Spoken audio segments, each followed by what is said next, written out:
Okay, welcome back to Afters. We are joined by a very special guest today, the one and only Chris Jackman. We're going to be talking about nutrition from your point of view, your journey through nutrition, and kind of some questions around your time in the NHS and some of your golden tips for people down the line for how they can improve their nutrition. Well, we need to do a disclaimer first, don't we? Yeah. Are we disclaiming mine? If you're easily offended. When we first spoke, Jackman said, "Are you sure you want me on this podcast? Because I may be saying something down the line that will be very offensive to a lot of people, and we could get cancelled." I'm not very offensive. Very offensive. Potentially a little offensive. Just yeah. But if you're easily offended. If you're easily offended, then potentially maybe not this way. No, but we'll get started. Do you maybe want to give a little bit of introduction to what it is you do and your background for our listeners? Yeah, so I currently am an online personal trainer and do that through a business. So coach a lot of clients, and I've coached a lot of clients in the past as well as doing it individually. Prior to that, I was a strength conditioning coach in professional sport. Although not at like the highest level. It's not something I like had a huge passion for in that realm just because of what professional sport is.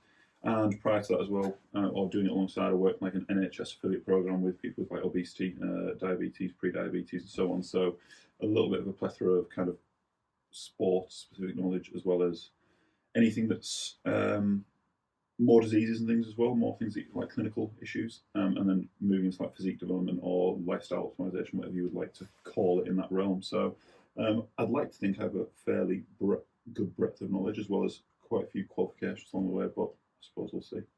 Nice. Yeah, my first question was going to be around your you're getting your MNU nutritional qualification, right? Yeah. Do you kind of have a vision of where you want to go with that qualification? Like what are you going to use that for? Is it going to help with your future kind of outlook on jobs? Yeah, I think like when I look at like the demographic of people that I enjoy helping, it's people who have like genuine problems with food. So it's not necessarily like I feel like every online coach could potentially take someone to maybe being like really good condition with a base understanding of like nutrition and knowledge, but I think it takes another level of individual to take someone who has like a really bad relationship with food or has really struggled to take accountability or taking responsibility, whatever you want to refer to their individual problem as. Yeah. I think that's where I really see myself kind of, I think I explain things pretty well in some cases. So I think I can really help people in that jurisdiction. I think anyone who has an understanding of nutrition, anyone who's done the basics could take someone who lives a pretty good life and wants to get lean for a holiday. Like I think there's place for people like that. But I think if I looked at my speciality, I think I could, when you consider like the psychological stuff as well, so I'll be doing some diplomas in psychological dieting and stuff like that as well to try and like really hone in on what makes people tick and things like that as well. So that's where I see that going, and that'll just help. And then it's how do you impact like a wider community as well, because having worked in like NHS affiliate programs, you realise that your message has to be accessible as well. So I'd love to like start a healthcare company that maybe worked with businesses and things, but then sometimes you find yourself targeting people who don't necessarily want to change. It's almost like how do you impose those health style changes on people who, without them knowing, like is it like you move the water fountain to the floor below so they do more stairs in a day, or it's things like that, or do you offer incentives to do in a workplace, but whilst you may be benefiting their health, they're not always the people that need it the most. And I'd like to think the people who really need it the most would benefit from it in a different aspect. So I'd like to have my own business with that at some point, but I think it could come from a more long-standing history of like personal online coaching that stems into that bracket, because hopefully I'm good at that, or I like to think I am. So therefore it'll follow suit that people who have genuine problems get help, and then they see people like themselves get help, and it carries on from there. So true what you said about when people want to, if you're going to go and put that out there for people that want you want to help them, but they necessarily don't want it themselves. What I've found over the last couple of years is you can't really be told how to change your life in terms of like forcing you to do it. You've got to find the way yourself and not be kind of pushed into something that you might not agree with. Like at my school, for example, in Qatar, we had people come in and he was like a motivational speaker, and he's telling us to read like the 6 a.m. club, 5 a.m. club, have this amount of sleep, like do this, do that, do this, and you'll be happy. But like when you try and force people, right, you actually need to change your nutrition in your day-to-day life until they work that out themselves, from getting them to feel like they have ownership of that. It's quite a challenge. I think you alluded to that fact that you don't want to be kind of forcing that down. You want to go in and make small changes and allow them to kind of want to change themselves. Yeah, I think some of it like is a little bit like, how do you make people realise that they necessarily want to change? I think a lot of people like avoid sometimes things for like short-term pleasure. Yeah. And it's like I'll have clients now who'll say things like, I can't look in the mirror, I can't like take my top off around my partner, I don't let my partner hug me because I don't want to feel how my waist is and things. But then we'll continue to maybe not permit the behaviours that you would see to get rid of those things. And I always think like if you're being real with yourself, like that is much more crippling than saying no to that meal out. Yeah. But people will sometimes avoid it. So it's like, how do you get those people who do actually want the change deep down, but don't have the resolve or tools, or maybe never seen like a positive benefit of dieting? So we're probably coming into a culture now where people understand calories, and it's maybe a little overstated. Sometimes I'm not saying that isn't the underpinning principle of losing weight, but just the suggestion of it is almost like, and you'll see people say this online, like it's like saying, "Oh, go and make some money." It's like, I know how to get my bank account balance, but what are the tools and how do I navigate it? Also, what's best for the individual? Like if you're sat at home thinking, "Well, I've never been successful with the diet. Why is that? Why would then me saying no, you diet like this for a month because I think this is best for you? Why would that permit any sort of benefit for you?" So it's like, how do you make people see the benefit without challenging them or forcing them into something? Yeah. Makes sense. The big word there, calorie, will be delving into that a little bit later on. So just talking about your time in the NHS, you spoke about how you're kind of working to help manage obesity and diabetes. So in terms of kind of, I think a lot of people look to the NHS for that sound advice. So how do you think kind of the work that you did in, nutrition, being able to help those things, was kind of like in line with what you're learning now? Like, is the advice, would you say, good enough? I personally don't think it's good enough, but it's not because the advice isn't sound or based on scientific fact. I think it's because it's fluffy, and I think that's the case of not wanting to upset people. So it's not direct enough. It's not, yeah. And I think actually, if you had sat someone who was evaluating me in a class when I didn't know they were there, I think I would have got a little bit of telling off at the end. Not that I was wrong, but just like, this isn't the way we always do things. So the example I give is, when we look at diabetes, so I was working primarily with 1.0 people who have pre-diabetes. So that is essentially your body's unable to use carbohydrates as their fuel source. So you have like two fuel sources, fat, on its most basic form, fat and carbohydrates. If you think you do something short term, like you start sprinting, that's going to be carbohydrates. And if you do something longer term, like marathon running, you would use fat as a fuel source, which is completely different to dietary fat. We're talking about like the ability to metabolize, because it's a shit word. You tell me off to swearing, didn't you? I did, yeah. I'm still not sworn, but yes. It's an interesting word, but then how do we use that as like a fuel? So we're essentially saying, like, if you had a car and I said, okay, you have two fuel sources in this car, let's just call it, for argument's sake, unleaded and diesel. Well, a normal, well-running engine or a normal, well-running person can use both fuel sources. So I can consume carbohydrates, fat and protein, and I can use that really efficiently. These people are now overweight or of a condition where they can't use carbohydrates very efficiently. So when they put the fuel in, it's taking a really long time to be used as petrol and move them where they want to go. Yeah. The longer an individual spends in that elevated range of blood glucose, which is what we refer to it as, so you consume carbohydrates, blood glucose goes up, you have an insulin response, which is really normal. This is how it should work. So there are people out there who will be like, this is a huge problem. It isn't. It's how the body works. You have that response, and then you will either shift that glucose, the energy you've uptaken, to the working muscle if you're doing activity, which is why you consume foods, carbohydrate-based gels when you're doing endurance events, or you store it in the body, in the liver or in your working muscle, and if you consume too much of any of those, you will store it as body fat eventually as well. Okay. So then we're working with people who are so you've got people who are insulin resistant, that is a type 2 diabetic, a type 1 diabetic, or someone who is pre-diabetic, they're becoming insulin resistant. So if we were to look at it on a graph, we'd see them consume some carbohydrate-based food. their blood sugar would spike as it's meant to, but instead of coming down at a normal rate and the body using it at a good rate, it comes down at a slower rate. The longer it spends elevated, so if you spend an elongated time with that higher level of the graph and it only dissipates at a slow rate, you will find that that causes, over a long period of time, heart, liver, stroke issues. It's kind of like attacking the body in a really loose sense of the word.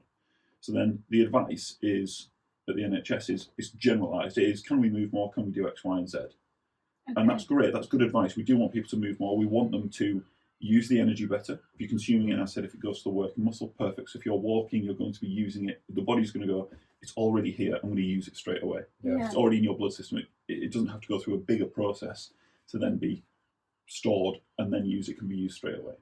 So that's going to be great. Like you do an endurance run, it's used really quickly. The advice falls apart when we refuse to say to people, the biggest thing you can do is lose weight.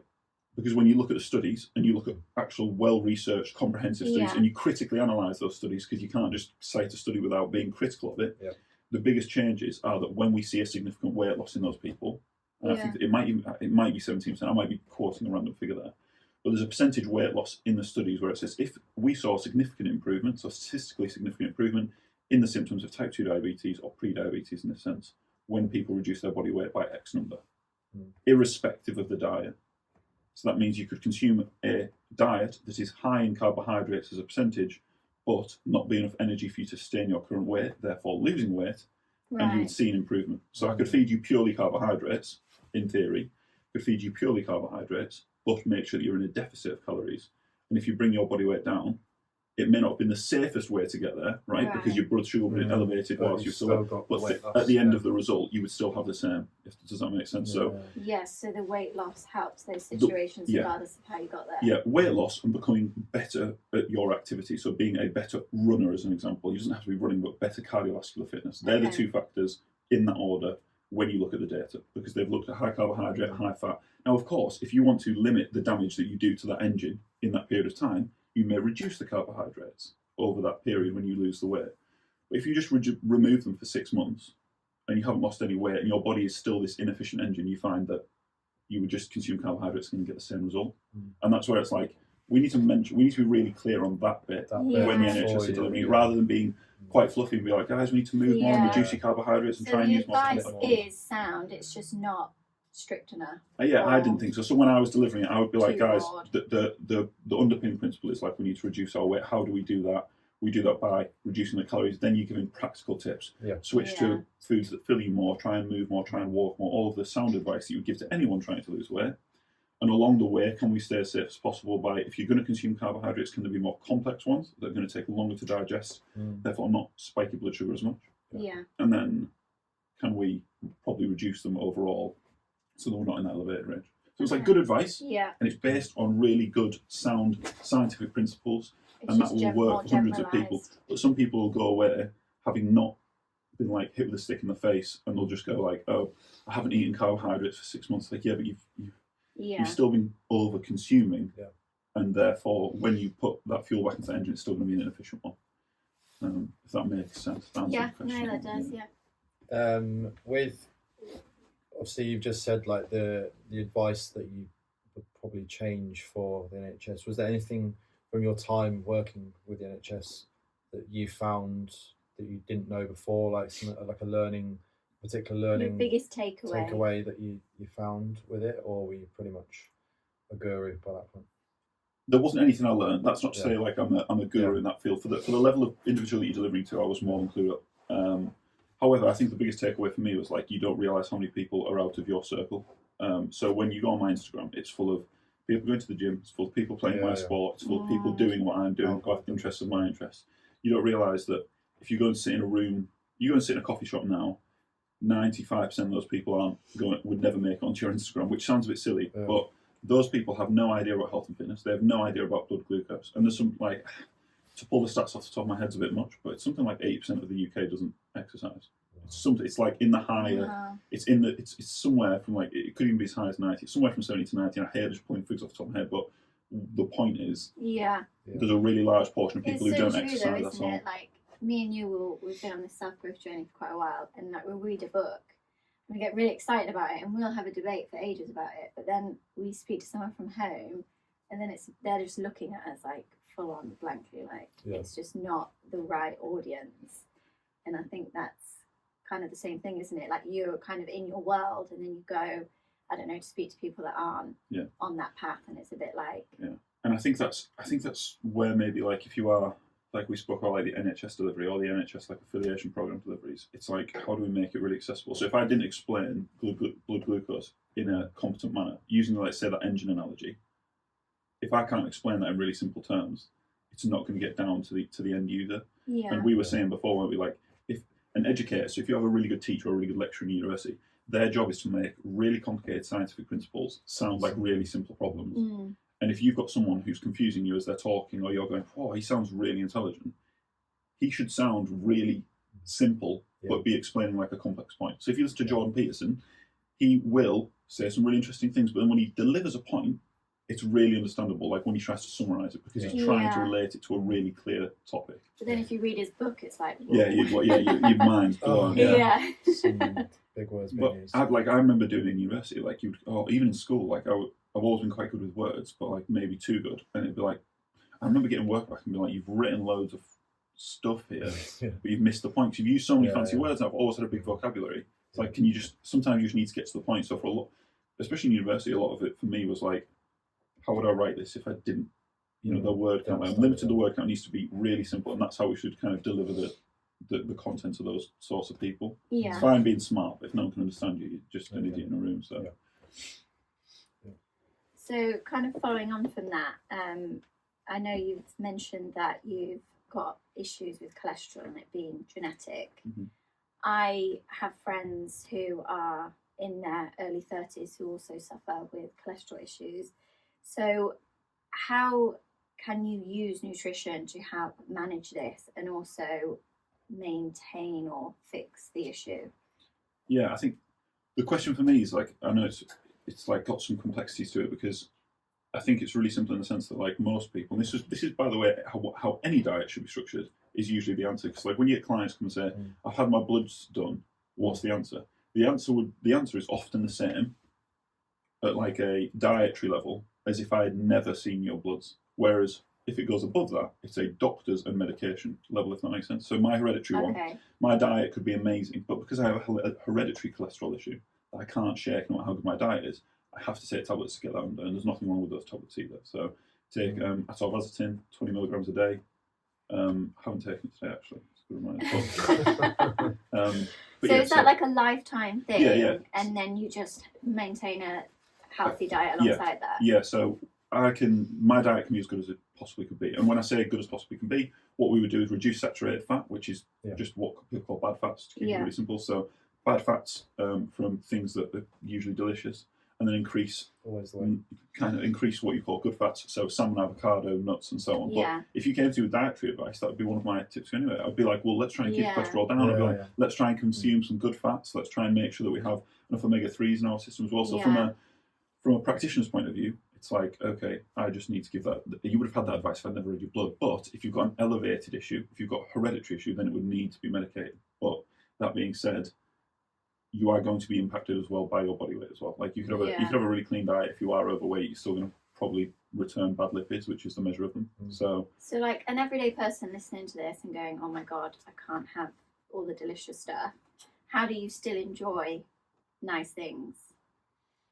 I mean, for me, I think it's like if you are, there's a few factors to it, because like, well, there's a psychological approach as well, but I would say moderation is like a really good tool for most people. Like if you are of a healthy weight, then you can moderate those items in your diet and then still consume the good items actively, as well as maybe supplementing some like omega-3 fish oil and things like that to help you as best you can. That is the overall answer, isn't it? Like we don't want to completely cut those things out from our diet in moderation. But then the other half of me goes, if you are terrible at moderation, that's a terrible answer. Because if you're someone who is, if you're listening to this and you are overweight, if you're listening to this and you have one item and it turns into 20, then it's really bad advice. And what I would argue is you need to go through like a consistent period of seeing the reward of your hard work, and that's consistency. It's like self-discipline, isn't it? Yeah, like if you're sat here going, well, I don't think my diet's that bad, but it's over on calories, then bringing your overall body weight down would also help your lipids. But are you going to do that for long enough? And can you afford, if you're someone who struggles to diet, can you afford to deviate from that over a period of time? It's kind of like anything, like if you start a new job, sometimes you need to get really good at it first before you can relax, and sometimes you need to get really good at it before you learn what true relaxation is. So I don't know if I don't know. I'm always split on moderation because I can moderate things, but I know people that can't. So my answer, I think the first answer, and you could argue this when it comes to other things as well, like calorie restrictive diets. If you've got somebody severely obese, do you put them on a calorie controlled diet that isn't much below their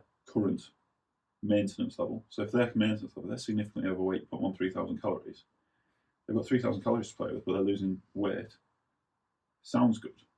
But if you look after them for a year and they don't get healthy in the first 9 months and fall over at 9 months one day with a heart attack, could you have put them on a 1,200 calorie diet, dug them deep, and then got them healthier in 3 months and avoided the heart attack at 9? Which is why when you look at like NHS dietary programs, they're often like shakes that are 1,200 calories on that basis. Now, whether it should be a shake or not, whether it should be largely implemented around education, but that's essentially saying, like, as a practitioner, I couldn't live with myself if I monitored things for 9 months and tried to make it relaxed. And if we said moderation as well, well, what are the chances that someone who moderates really poorly, therefore is come to you with significant obesity?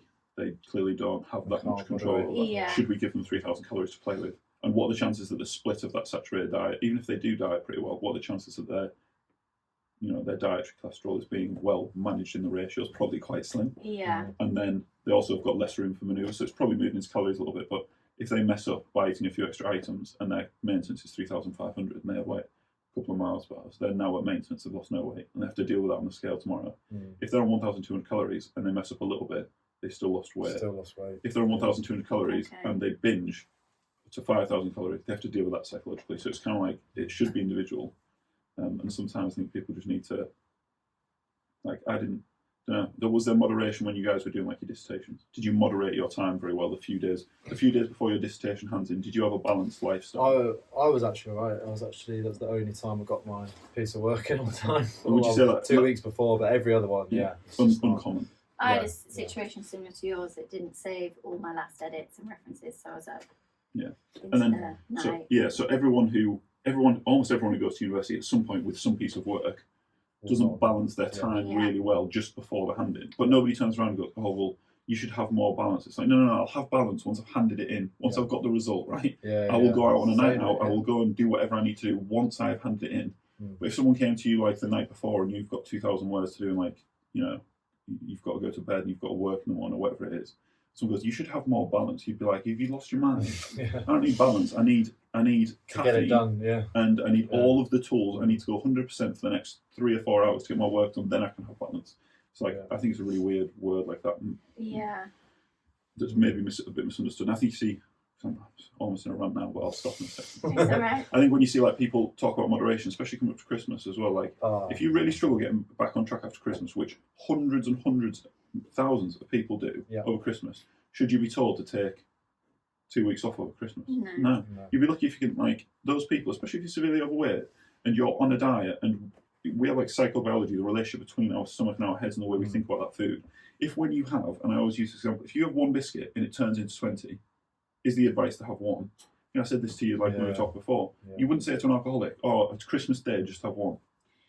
I talked to you about this, like, because you always say, like, oh, when someone brings something into school, like chocolate or cookies or whatever, I have one and then that's it, I'll go back. And I'm like, you probably have more motivation just not having one, because as soon as you have one, that's it, you want more. Abstinence is easier than moderation, for sure. Like, it's easier to, and it's not that, so for example, if you dieted for the next 6 months, say you're obese, you dieted for the next 6 months, you saw really, really good results. Think of all these things outside of looking better, if that's what you deem as a good look, because you might not, that you would see as a benefit. So you wake up in the morning to go, if you run on Saturday, you're beating your personal best. You feel fresher on a Sunday morning because you stop drinking, all of these things. When you can, if you are adherent for a good period of time, you start sitting in the works office and go, before you were sat going, oh, I don't want a cake, I secretly want one, but I'm not going to have one because I'm behaving. And it turns to, I actively don't want one, and you actually mean it this time, because I've got to run tomorrow and I can't afford to have this many carbohydrates before I run. Right? And that's maybe a complex example for a runner, like talking about carbohydrates stuff. But if you, it's like drinking. Like most people tail off drinking like their late 20s because you spend all of your younger years feeling like crap on a Sunday morning. Yeah. And it's not that you don't like drinking, enjoying things with your friends. It's that you don't like feeling like crap on a Sunday morning. Yeah. So when you start going, I'm just going to have 2 drinks because I want to be able to live my life tomorrow, it's a lot easier than sitting there going, I do really want some drinks, but I'm going to say no. Yeah. But if you never wake up fresh on a Sunday morning, if you've never woken up fresh on a Sunday morning, you never know what it's like to say no. You never know the reward of saying no on a Saturday. And that's sometimes the same with the diet. Like if you're really struggling, sometimes you just need to do the thing you don't want to do, and that is it's a good analogy. Be controlled. Be controlled. Yeah, I've listened to a couple of podcasts recently around. I might get this word wrong.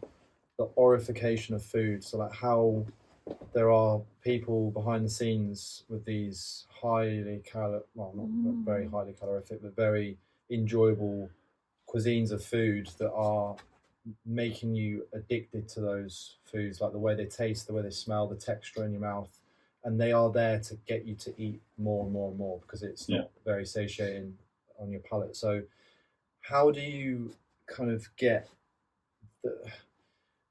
I feel like I'm starting to learn that there is a part of you that is self-discipline, that you need to know that that's not the best thing for you, but at the same time there's a very difficult thing where you've got the challenge of trying to get past that on a day-to-day basis of, I know I should be eating a banana, or I know I should be eating this healthier alternative, but there is something engraved in my brain that is telling me from a psychological point of view that I'm going to get more pleasure out of enjoying that cake in the office.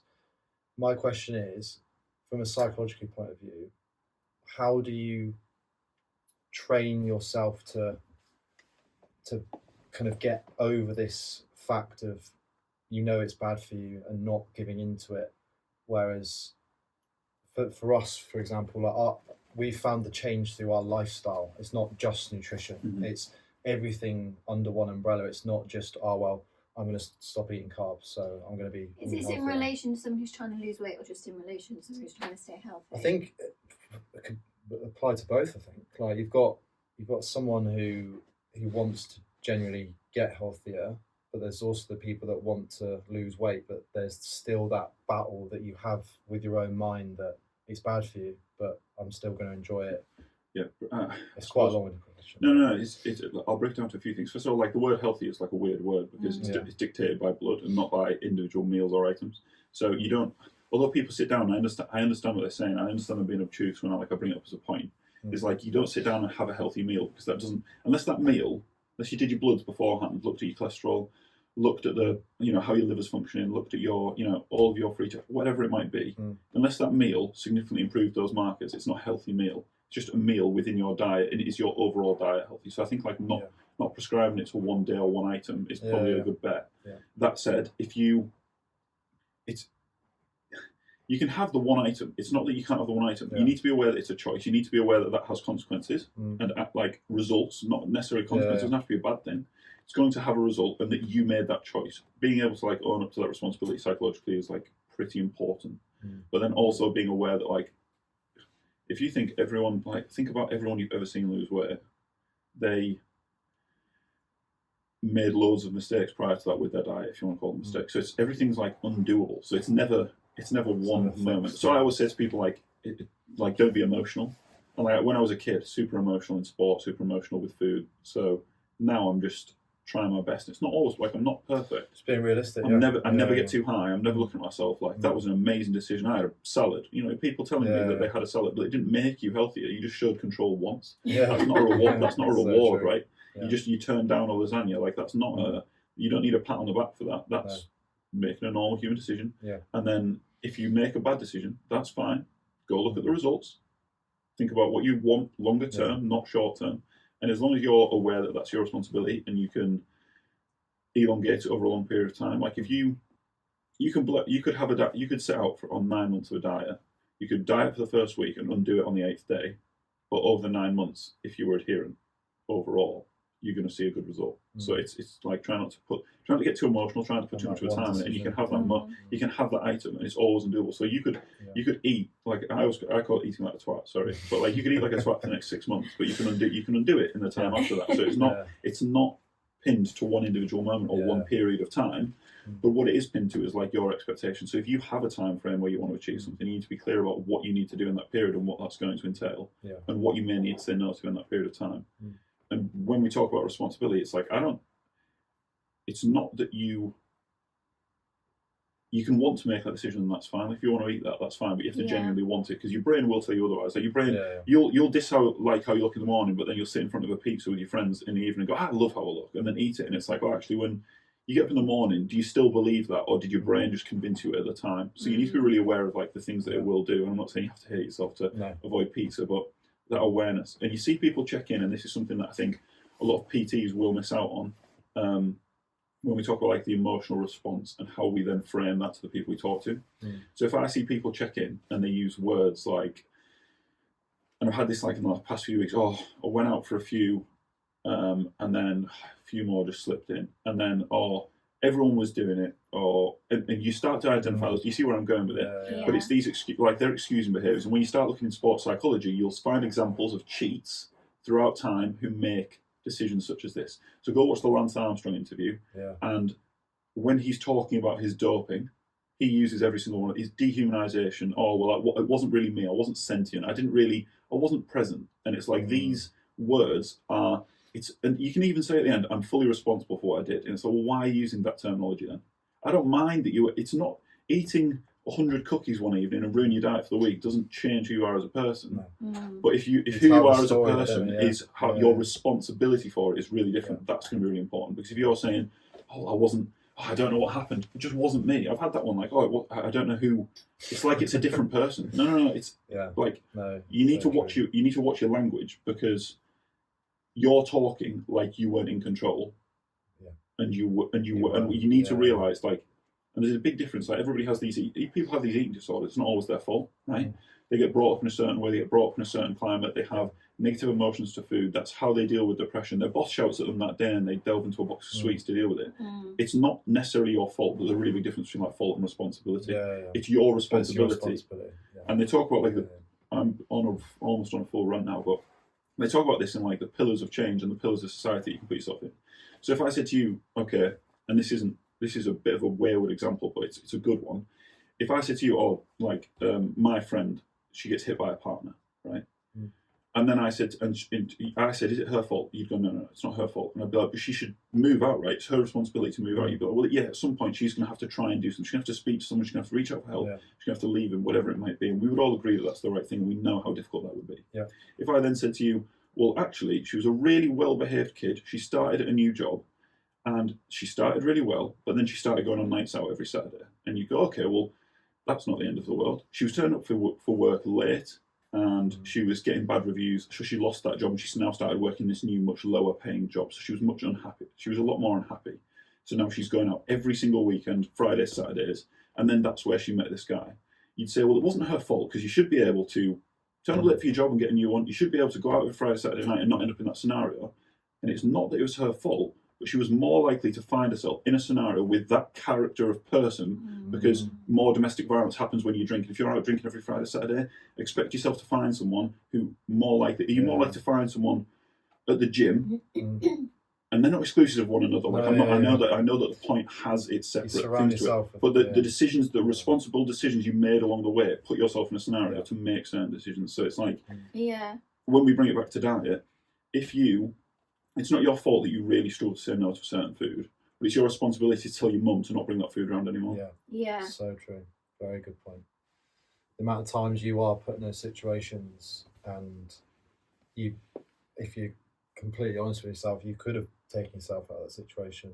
And if you reframe it as that, it's your response. It's not your fault, but your responsibility. Then you can't really go wrong there. And it's that thing about control. Like everyone has control. Like I sometimes say to my clients, like, what is the absolute most you could do in the scenario? Like, pretend you're robotic, pretend you have no emotions. What would the perfect person do? On this social event you're going to?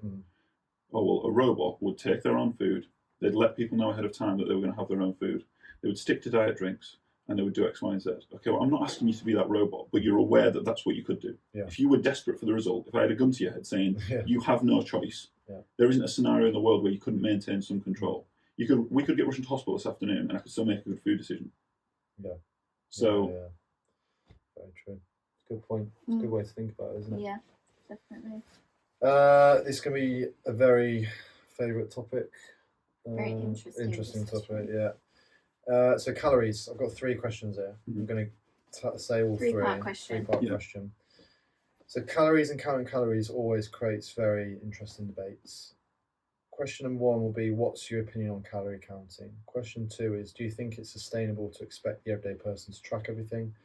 And question 3, part 3, is how do you get the balance right with your clients? Okay. Did you look at your bank balance when we lived together at St Anne's Road? Did you look at your bank balance every day? Yes. Okay. How was that for you? Not enjoyable. Not enjoyable, but you did it anyway, right? Yeah. Okay. Why would you check your bank balance every day? Waiting for that magic money. Waiting for the money to appear. Because you were terrible at controlling money, right? In those days. Yeah, do you check your bank account? Do you check your bank account every single day now? No. Why not?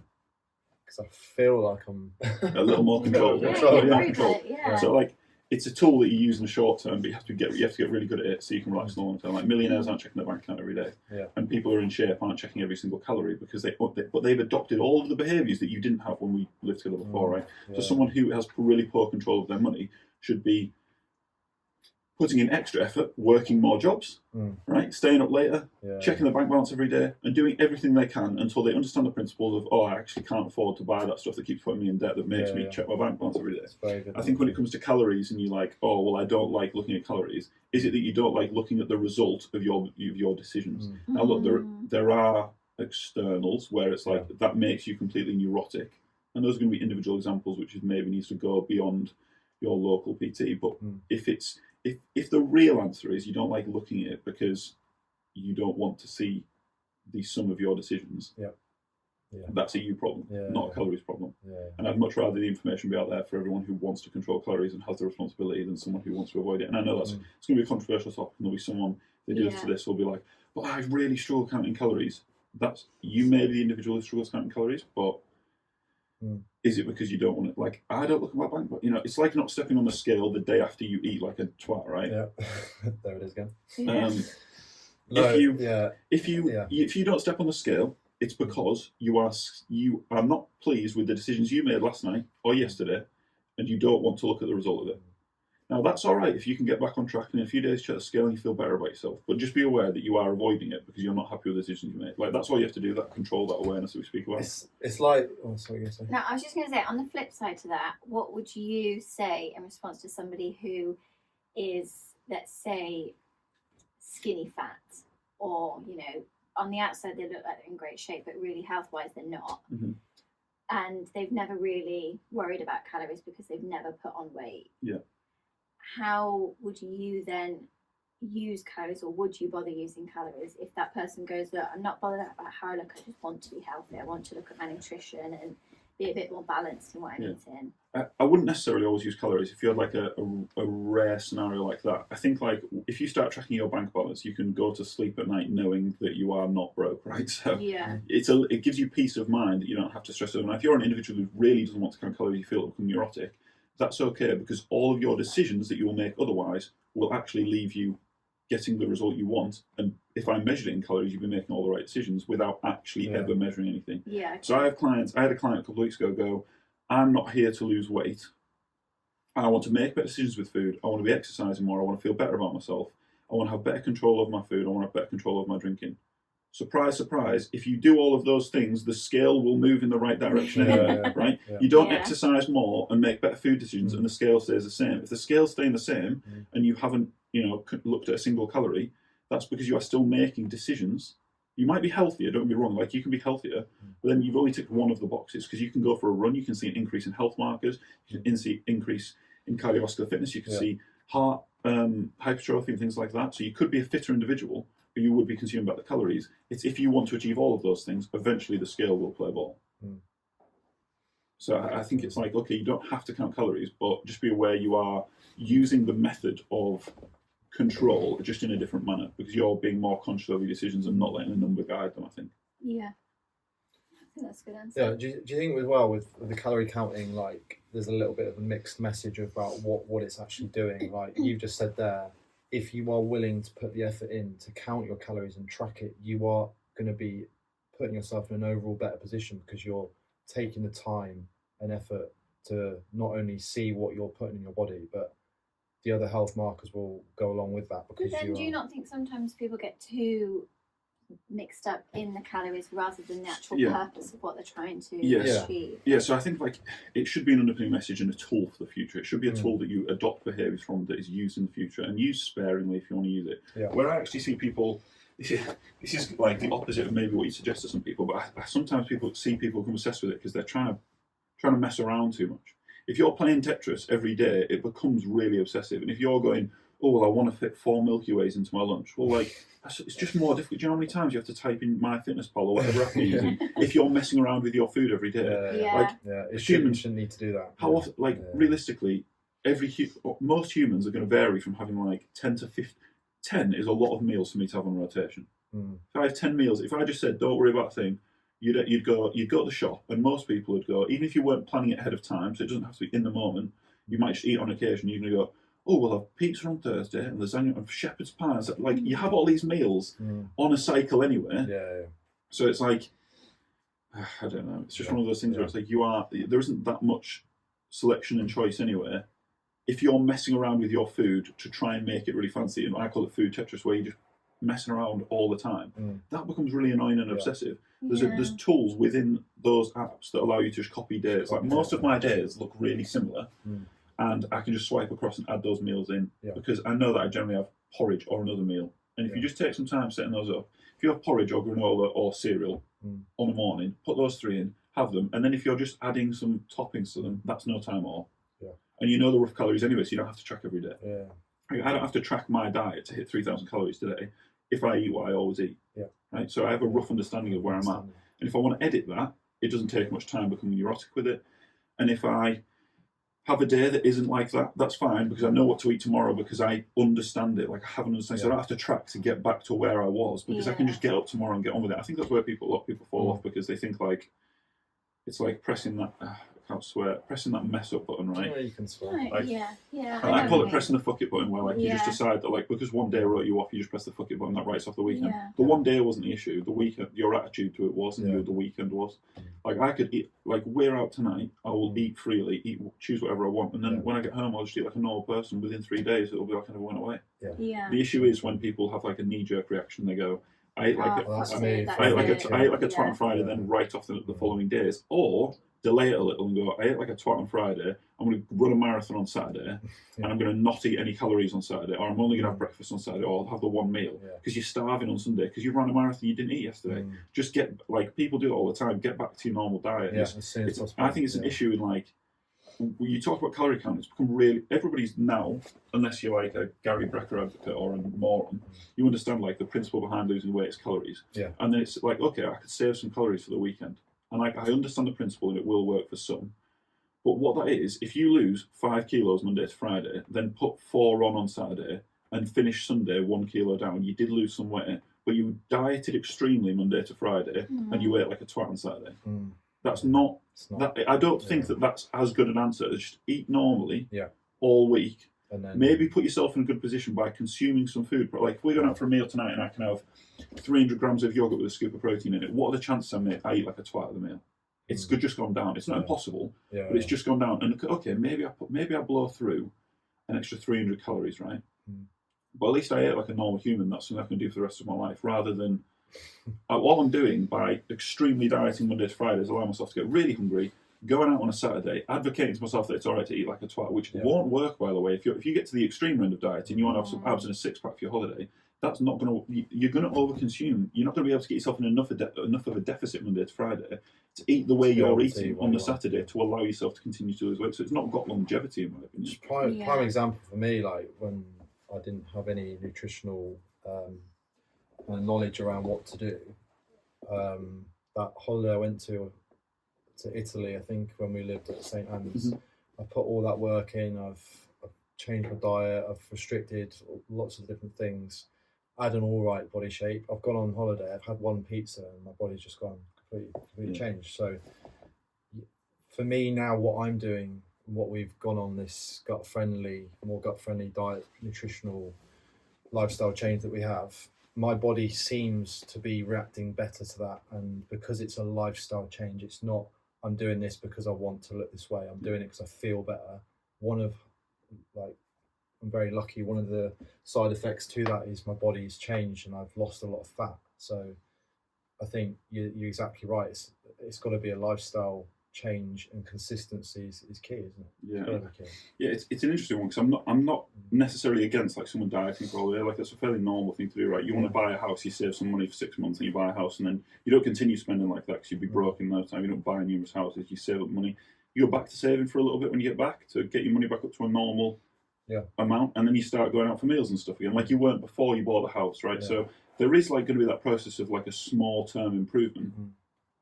And I think people approach that moment really, really poorly, because if you're finishing dieting on a Saturday and you land in Greece on a Sunday, you are absolutely starving and poorly prepared, and you've been thinking about food for 6 weeks. So true. What I often see, or what I often try to do with clients, is like, you're right, you're going on holiday in September 30th, for example.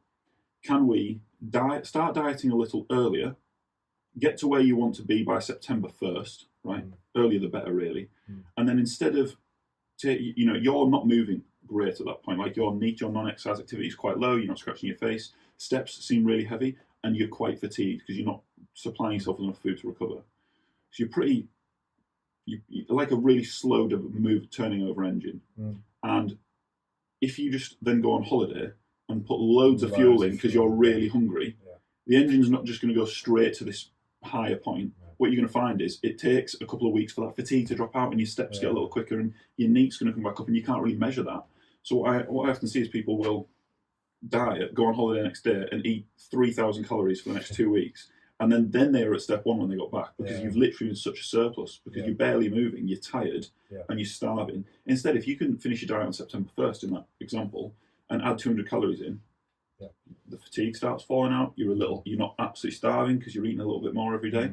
End of that week comes, you've barely put on any weight because you're ramping up as well as introducing a small amount of calories. Your hunger's just come down, your movement's just gone up. You're a little bit food. Add in another 200 the next week. Add in another 200 next week, or whatever number you feel is useful for you. For me, it'd be about 200 because I'm quite a big guy, but it could be a little less. By the time holiday comes around, you've maintained your physique because you are moving at a higher rate, but the hunger's come down.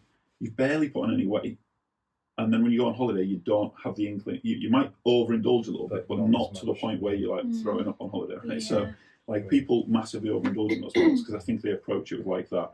I'm done, and then I'll eat like a knobhead. But what they should have done is they're focusing on the end goal rather than it being and it's like you'll see it, like, if you ever go through like a dieting phase and then slowly reintroduce food, and monitor that bit just as well as you're monitoring the dieting. The fatigue falls out, you feel a lot better, and you maintain the composition that you had before, because you're not blowing through. If you blow through your caloric amount, your maintenance calories, it's going to go to fat because there's nowhere else to go, and you are unlikely to be able to satisfy the food demand of exercising. So you're going to put an excess amount of body fat there.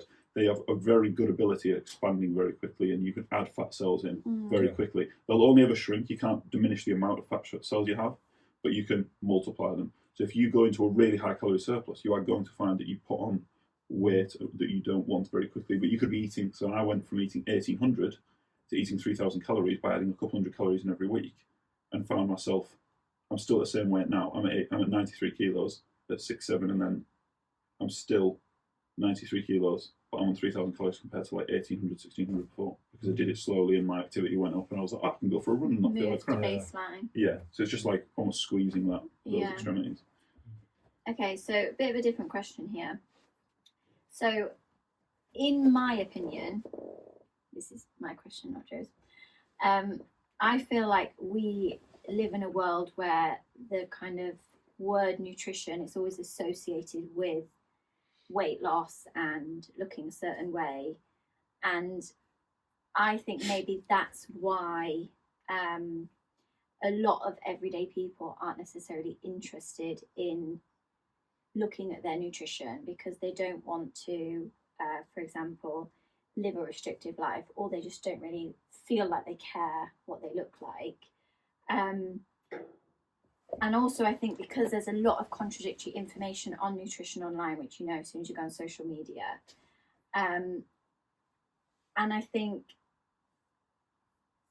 obviously this is just my opinion from being a female as well, sometimes for the everyday person, I think all of that information can kind of be so overwhelming, and it's just too much for them to be interested in thinking about. Or, you know, I think especially from a female perspective, it is kind of focused on the way that you look and going on this diet, or, you know, having this bubble butt or whatever. So my question is, how can people in your field help kind of disassociate the word nutrition with kind of looking a certain way or weight loss, and kind of creating a better understanding for the everyday person on how nutrition is for everyone and should be looked at by everyone? Does that make sense? Yeah. I think it's difficult because the consumer wants like the quicker response. So like they want the quicker fix. So it's like, how do I appeal to that whilst also getting a message across? Because like the ultimate answer is like it's actually a lot more simple than people make out. Like if I said to you, okay, let's just add some more veg into your diet, that's a really good start for most people. That's an increase in fibre, that's an increase in micronutrients. You're probably going to feel better. Chances are, if you consume more vegetables, you're not going to be able to eat as much of other stuff. Chances are, so you're going to have some caloric restrictions. So it's actually really simple. So I think having some reputable sources and having a bit more, I think having a bit more control around the industry would be nice. Like if there was a personal training certificate where you actually had to be any good at your job to get that certificate, that'd be great, because it's one of the worst qualifications in the UK. You've got an opinion on that, haven't you? What's that?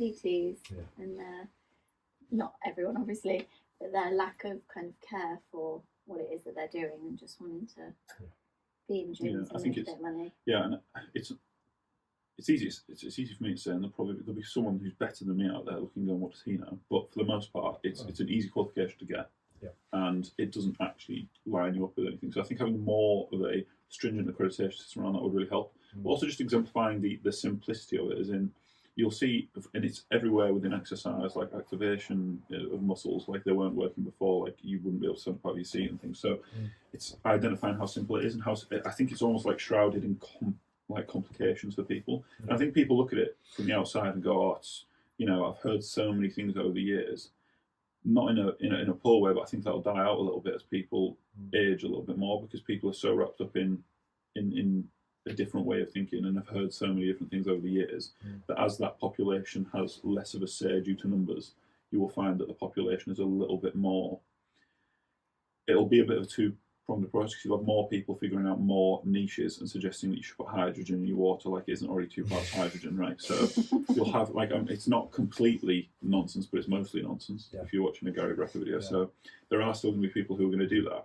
But I always think, like, has there ever been a quick fix in nutrition that's had like any sustainable long-term application? Is there any like short-term diet that taught you something? It's a really short-term diet that doesn't give you any sort of educational principles. It's probably cutting some corners or nonsense. So I think it's like understanding the basics of it. Like, I'm not asking you to understand calorie counting or understanding how your lipid profile is going to look if you consume X amount of this over an X amount of period of time. For the everyday person, and this is where like the NHS advice probably has some applicability to it. It's like, we don't want loads of things out of you. Like, I just want you to walk a bit more and include a bit more veg in your diet. That's going to be a great start. And if you see the results from that, you're probably going to try and chase some more answers, and then you can take some more simple answers. But again, having worked in that environment, the end user sometimes wants it to be complicated so that they have an excuse to not adhere to it. I've said people like, look, guys, 10,000 steps. You know, I've been in a room with like 30 people who are, and then worked them individually. I've been in rooms with bigger crowds than that, and I've had people go, but 10,000 steps is just a made-up number. They made it up. I'm like, yeah, they did, yeah. But like, it's just the idea. It's just the idea of moving more, and they try to put a number on it to make it accessible to the public. Yeah. And this individual's going, well, it's just a made-up number. It's like, you're missing the point. The point is simplicity. Yeah. The point is move up. The point is you know. And I walk, like, I do a lot of walking. I walk like around my area trying to get my steps in. I walk past people and they're sat in the same place every time I walk past, like every single day. Doesn't matter what time it is. I know there's one window I can look in. It's going to be an individual sat there watching TV. I can see the whole thing. And I think that individual doesn't need to know the complexities of nutrition. They just need to come for a walk. They just need to come for a walk with me, right? And they're going to see a big improvement. Yeah. And it follows on everything as well, because people. There's a study out there, I won't quote its name, but it looks at like a group of dogs, and they let dogs into this room. The floor's like got electric shock in it. I'm sure it's either it's either it wouldn't get passed in an ethics committee. I don't think it's a significant shock. It's not killing anyone. It just gives them like a little twang, like, oh god. Yeah. So they put this electricity on the floor, and they let a few dogs in, and the electricity goes on the floor, and all the dogs are panicked. They then put a wall in the middle, and the full floor is still electric, right? So it's just a ruse. They electrocute the floor on the side that the dogs are on. All the dogs jump onto the other side. So they jump over the wall, but then they realise the other side is electric as well. So they stay on that side, and they go, well, we're just going to get electrocuted. Now, when they let off this buzzer, which is the cue that the floor is about to be electrocuted, all of the dogs could jump over the wall to the side that they've now turned off. So the room's in half. They've turned off the other side. The dogs, if they just jump over the wall, they're safe. But they just think, well, we tried that and it didn't work, so I'm just going to stay here and take the electric shock. Because it's the idea of helplessness. Like, you've tried something and it didn't work, so now I can't be helped. No, I can't be helped. Yeah. The idea of helplessness will just kill people, because they'll sit around thinking, well, I tried this diet and tried this diet and I tried this and it didn't work How for me. many times have you heard that when you speak to someone and they go, oh, well, I did this and it didn't work, so what's the point? I only did it for a week and then it didn't see I saw results and then they trickled off, so I just, no point. Yeah, and you've got those dogs just sitting on the side going, oh, I'm just getting electrocuted. All you got to do is just try and jump over the wall again. It's not. It wasn't about it's just about the effort, isn't it? Like, if they just continue trying, they'd have found the results. So being a teacher myself, the food I see both my students and athletes eating is could be very questionable at times with no real nutritional value. How do you think teachers / parents / adults understanding the psychology of food behaviour could impact our younger generation or everyday people and sports people in terms of nutrition? Would there be an impact you could see at school level or older, like, that could change people's? I do feel like a lot of people don't really think, even like kids and young athletes don't really think about their nutrition until a certain point. Like, how young are you? Would you, if you agreed, like, would they go to, or like, is it still not something that they should be covering?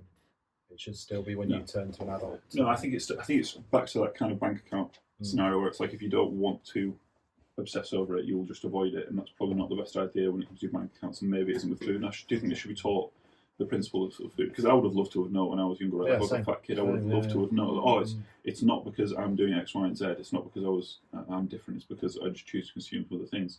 But I think, like, the biggest thing that you can maybe do without trying to, I'm sure that, like, there are schemes in place where you try and I worked in the industry as well, where we worked in, like, school catering, you trying to get nutritional stuff across, and ultimately kids are going to make their own decision or go to the local ice cream van, right? I think the biggest thing is, like, how can you lead by example and just do what you can do at the time? So if you're an adult, it's of no surprise that you will see overweight kids with overweight parents. It's not that whilst there are some very small genetic differences in maybe hunger hormones, whilst there are some very small genetic differences in the way you uptake fat, it's not a big enough genetic difference to account for the fact that those parents are overeating every night when they go home and sit in front of the TV with a bag of crisps, and then the other kid that you look at and go, wow, he's in really good shape. His parents go for walks at weekends and they stop eating when they're full. So I think the biggest thing would be, like, lead by example. Like, if you look at a kid, right, and you go, oh, can you go do X, Y, and Z? The kid doesn't want to do that naturally. Like, I don't like doing what I'm told, and I'm almost 30. So, but if a kid sees someone doing something, they want to copy it. And, like, that's where we have to, like, especially with younger kids. Like, if you ask them to go do the homework, they won't do it. But if you start doing burpees in the lounge, a 2-year-old's going to come on and start getting them down off the ground. They don't know what they're doing. They don't understand the principle. But how much do we think that then leans into the psychology? And you find any mum that is working out really hard where their kid doesn't at least show some interest or benefit from it in some way, I think it'd be quite hard to stretch. So I think it'd be like lead by example. So if you've got teachers and parents who and it's one of the only industries where you could be the perfect professional, the perfect human, other than your diet, and you can have the behavioural attitude towards food and the control like an absolute child, and argue with anyone who tells you different. It's the only area where, if you permitted the same behaviours in your professional work as you treat yourself with food, you'd have been fired, or you'd be terrible at your job, right? But you can be like the best businessman in the world and have no control, no emotional stability around your food, because you use that as the coping mechanism maybe for the stress at work. It's like, if you don't respect yourself enough to have that control, why would you expect your kids to follow suit? And why would you expect your friends to not pressure you into eating food or whatever it is? So I think it starts with, like, the example setting out. I don't know if I have the answer for, like, everyone in schools and, like, young athletes as well. I think that should be education in and around clubs. And I've worked at clubs as well where we offer nutritional education. So but you have to be in an elite setting to do that. And chances are the kid who really needs it isn't in that elite setting. So in relation to that previous answer then, where we talked about a period of time when you restricted your diet to a protein shake, I feel like as a male, there's a lot of emphasis on the importance of protein. To a certain age, when you start going to the gym, you start seeing people consuming protein shakes, and you're kind of like, well, I need to have that now if I'm going to be doing the same sort of workouts as everyone. In your experience, how impactful is protein for men, comparing your experience of when you were restricting yourself as a kid to now? It's an interesting question, because I think, I'm not going to say it's overrated, but I think like when we reference a lot of the numbers that we use, so like 1 gram per pound of body weight, that's quite a lot for the average person. So we have to consider like where we're putting that information. So if you're like if you're training, if you're like in the gym training, that's probably a good number, and the highest you would maybe go is 2.2. But like most people would be pretty good on a lower amount of maybe like 1.6 or even around there if they're not like weight training really hard.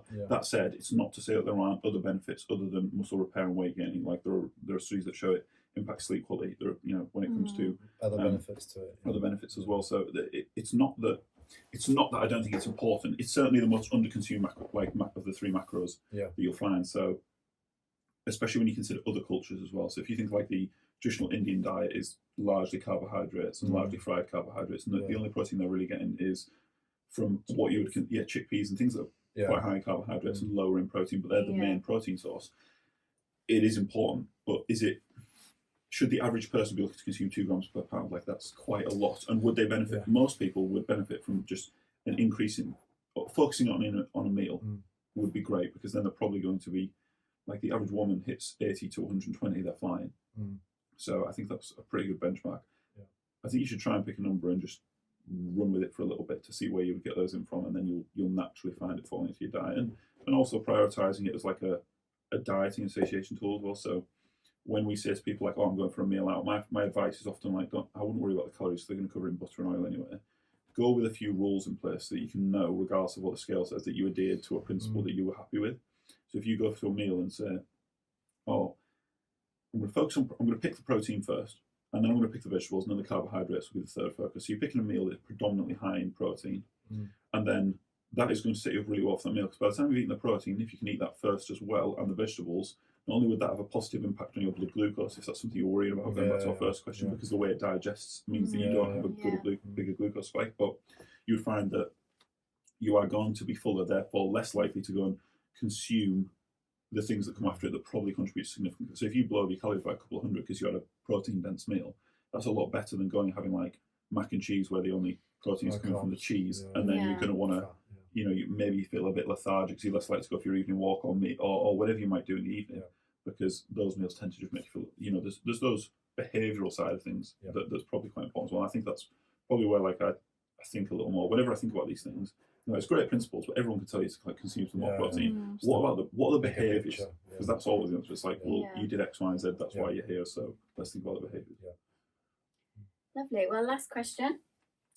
One of the things I think me and Joe will grow old still banging on about is how everybody is different, and I think different things do work for different people, which I think is really important to understand, especially when you look at your nutrition. But you mentioned to me and Joe that there are still key principles that can't be ignored. What are these key principles? Yeah, so I suppose like the first one, as everyone would know, is like caloric principles. That's thermodynamics, and it's a law. You can't impact it as much as people would think. But I think like it's more about, again, like linking back to the behaviours. Like there are behaviours that people have to abide by in order to get certain results, and we like alluded to it with the dissertation stuff. Like you will not. The chance of you just falling into shape are pretty slim, right? If you're not in shape naturally. And unfortunately, if you even identify the behaviours of people who are naturally in shape, they make better decisions than you. Like that's probably the underlying principle. And I think for me, I think most people have to be really, really aware of themselves. I think that self-awareness, that self-responsibility we spoke about is probably the biggest principle that I think like you'll see people who are really successful have. And that ability to, I think it's two things, that ability to put off like short-term pleasure for long-term happiness, and that ability to like be really, really truthful with yourself, but also like not be too emotional about it, which kind of touched on at different questions. I think they're like the key things that I think if you can be, you don't have to be perfect, but you just have to be really honest with yourself. And I think anyone who's running or hiding from the point is going to really struggle to make any sort of change. And then I don't know. I think like there's a couple of other things that you would just put in as like actual practical principles, because the other ones are theoretical, aren't they? Like you're always talking about behaviour. Theoretically, this warrants this. Can you? And you're suggesting things along the way to see what works for the individual. Then along the way, I think it's like try and just do the basics. That like someone who sleeps more is probably going to perform better on average, right? So someone who has more veg in their diet is going to have better micronutrients, probably feel a little better themselves. Their digestion is likely to be a bit better unless you have a significant or individual issue. So I think like sticking to the key principles regarding nutrition, where we spoke how detailed and how convoluted it can be, are going to be really helpful.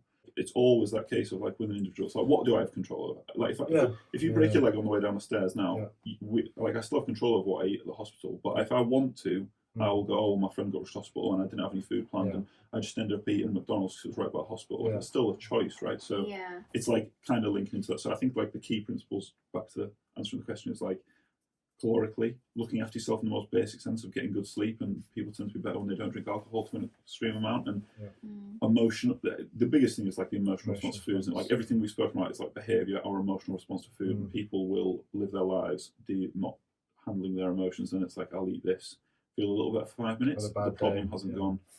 And I always put this tool, I try and put this tool in with clients where I say, like, if you're struggling with emotional eating, it's fine, I don't mind if you eat, which isn't necessarily always true. But to them, I'll say it is like, all you have to do before you eat is just fill out this little questionnaire, and it just says, why am I annoyed, hungry, whatever it might be. It's like, my boss shouted at me at work today. What's the net? Right, okay, so it's like, what is causing it? My boss shouted at me at work. What can I do about it practically?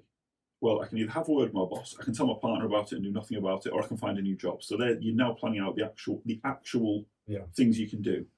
Will consuming food help with any of these problems? If the answer is yes, go and eat it. Right? If the answer is yes, that's fine, go and eat it. If it's not, if it's not, which it never is, right? then you'll have figured out by the end of answering that question that it's probably food isn't going to help. It's like, will food solve my problem? No. And that will make people go, oh, actually, you know what I want to do? I'm going to have to actually start looking for a new job. Like, I do actually need to start looking for a new job. Like, food isn't going to help me. So I've maintained my diet and I have some stricter principles. Like, it's responsibility. It's not.